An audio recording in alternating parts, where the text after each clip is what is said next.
Picture puzzle. Picture puzzle is a type of puzzle that involves a series of pictures. These types of puzzles improve our visual processing skills. Odd one out. Odd one out is a type of picture puzzle in which we cross out the odd item.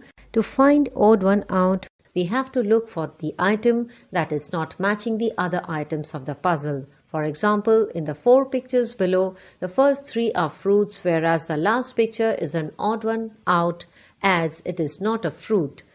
Look at few more examples. The circled one is an odd one out.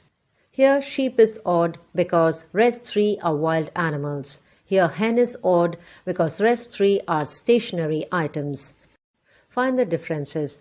Find the difference is a type of picture puzzle in which we find the difference between the given pictures. There could be a difference in a shape, pattern, color, object, location, or any other thing. Now see the differences in them marked in the second cap.